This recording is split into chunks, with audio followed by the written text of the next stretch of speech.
Hello friends, welcome back to our channel. అందరికీ నమస్కారం అండి. ఓం గం గణపతిని నమః. ఓం సరస్వతిని నమః. ఓం గురుభ్యో నమః. ఈరోజు మనం శివయ్యకు జరుగుతున్న అభిషేకాలను చూస్తూ అలంకరణ హారతులతో పాటు అలాగే ఆకాశ దీప దర్శనంతో మనం ఈరోజు కార్తీక పురాణం విందాం. ఇదే మొదటిసారిగా నా వీడియో చూస్తున్నట్టయితే ప్లీజ్ లైక్ చేయండి, షేర్ చేయండి, సబ్స్క్రైబ్ చేయండి. ప్లీజ్ సపోర్ట్ మీ. ఈరోజు కార్తీక పురాణంలోని 18వ అధ్యాయం 18వ రోజు పారాయణం విందాం. సత్కర్మానుష్ఠాన ఫల ప్రభావము. ఓ మునిచంద్రమా, దర్శనము వలన ధన్యుడనైతిని, సంశయములు తీరునట్లు జ్ఞానోపదేశము చేసితిరి. నేటి నుండి మీ శిష్యునినైతిని. తండ్రి, గురువు, అన్న, దైవము సమస్తము మీరే. నా పూర్వపుణ్యము ఫలదం వలనే కదా మీ బోటి పుణ్యపురుషుల సాంగత్యము తటస్థించును. లేనిచో నేను మహాపాపినై మహారణ్యములో ఒక మొద్దుబారిన చెట్టు నయ్యుండగా తమ కృప వలనే కదా నాకు మోక్షము కలిగినది కదా. మీ దర్శన భాగ్యం లేని ఎడల ఈ కీకారణ్యంలో తరతరాలుగా చెట్టు రూపమున ఉండవలసినదే కదా.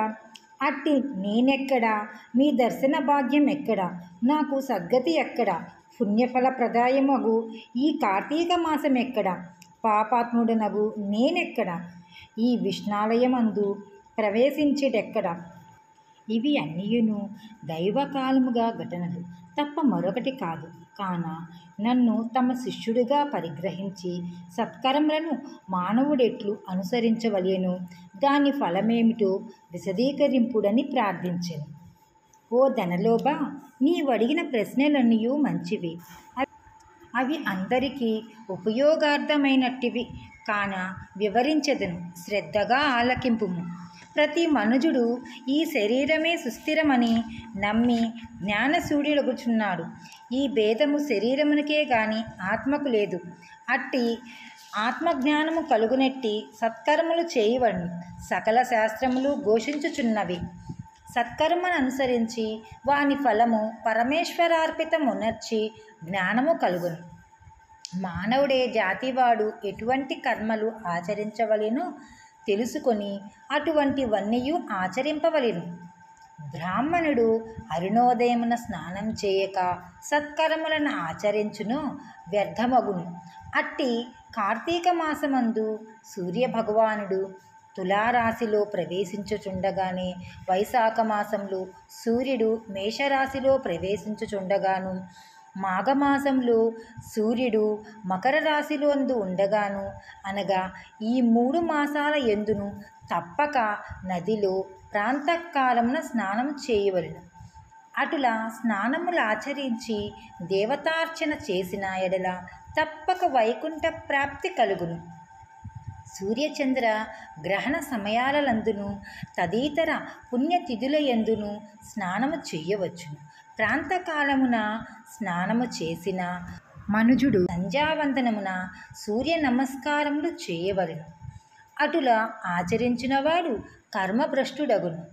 కార్తీక మాసమందు అరుణోదయమున స్నానమాచరించిన వారికి చతుర్విధ పురుషార్థములు సిద్ధించును. కార్తీక మాసముతో సమానమైన మాసము వేదములలో సరితూగు శాస్త్రము, గంగా గోదావరి నదులకు సమాన తీర్థములు, బ్రాహ్మణులకు సమానమైన జాతి, భార్యతో సరితూగు సుఖమును, ధర్మముతో సమానమైన మిత్రుడును, శ్రీహరితో సమానమైన దేవుడు లేడని తెలుసుకునుడు. కార్తీక మాసమందు విద్యుత్ ధర్మముగా స్నానాదులు ఆచరించిన వారు కోటి యాగములు చేసిన ఫలమును పొందుదురు అని అంగీరసుడు చెప్పగా విని మరలా ధనలోభుడు ఇట్లా ప్రశ్నించెను. ఓ ముని శ్రేష్ఠ, చాతుర్మాస వ్రతాన్ని చెప్పితిరో, ఏ కారణం చేతో దానిని ఆచరించవలెనో, ఇదివరకెవరైనా నీ వ్రతమును ఆచరించి ఉన్నారా? ఆ వ్రతము యొక్క ఫలితములేమి, విధానమెట్టిది, సవిస్తరముగా విశదీకరింపుడు అని కోరెను. అందులకు అంగీరసుడు ఇట్లు చెప్పెను.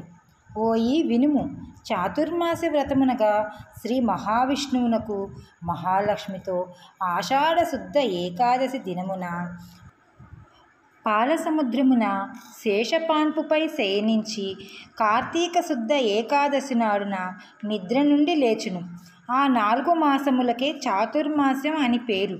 అనగా ఆషాఢ శుద్ధ ఏకాదశి, శయన ఏకాదశి అనియు, కార్తీక శుద్ధ ఏకాదశి, ఉద్దన్న ఏకాదశి అనియు, ఈ వ్రతమునకు చాతుర్మాస వ్రతమనియు పేర్లు.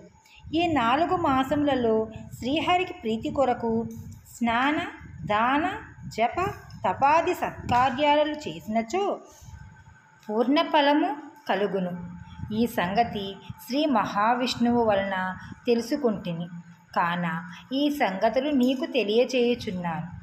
తొలి కృతయుగమున వైకుంఠమందు గరుడ గంధర్వాది దేవతల చేత వేదములచే సేవింపబడిన శ్రీమన్నారాయణుడు లక్ష్మీదేవి సమేతుడై సింహాసనమున కూర్చుండియుండగా ఆ సమయమున నారద మహర్షి వచ్చి పద్మనేత్రుండను చతుర్బాహుడవును కోటి సూర్య ప్రకాశమునుండుగాక శ్రీమన్నారాయణునకు నమస్కరించి ముకులిత హస్తాలతో నిలబడియుండెను.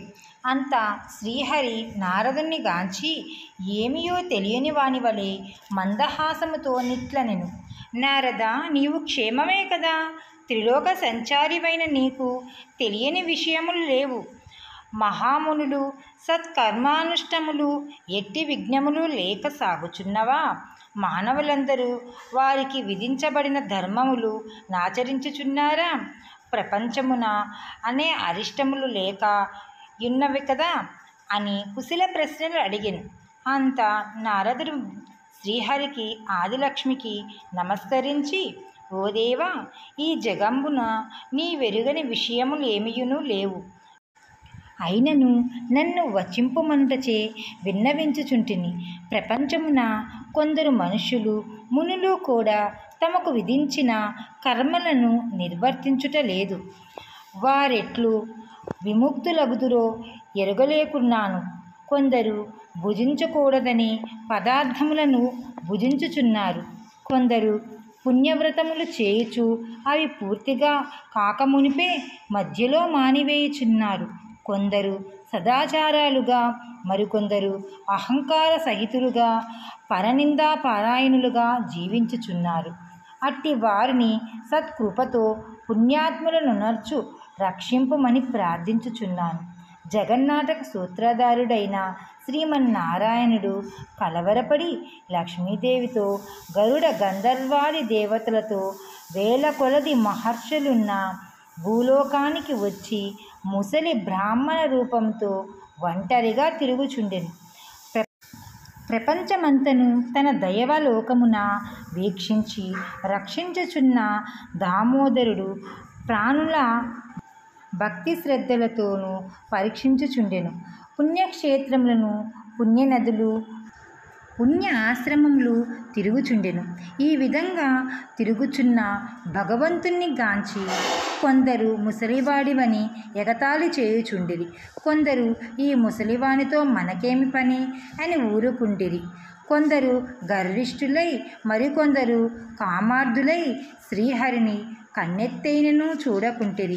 వీరందరినీ భక్తవత్సలుడగు శ్రీహరుగాంచి వీరినెట్లు తరింపచేద్దునా అని ఆలోచించుచు ముసలి బ్రాహ్మణ రూపము విడిచి శంకు చక్ర గద పద్మ కౌస్తవ వనమాల్యాది అలంకారభృతుడై నిజరూపమును ధరించి లక్ష్మీదేవి తోడును భక్తుల తోడును ముని జన ప్రీతికరమైన నైమ శరణ్యమునకు వెడలెను. ఆ వనమునందు తపస్సు చేసుకొనుచు మునిపుంగవులు స్వయంగా తమ ఆశ్రమములు కరదించిన సచ్చిదానంద స్వరూపుడగు శ్రీమన్నారాయణ్ణి దర్శించి భక్తి శ్రద్ధలతో ప్రణమిల్లి అంజలి ఘటించి అదితి దైవముగా నా లక్ష్మీనారాయణ నిట్లు స్తోత్రం గావించిరి.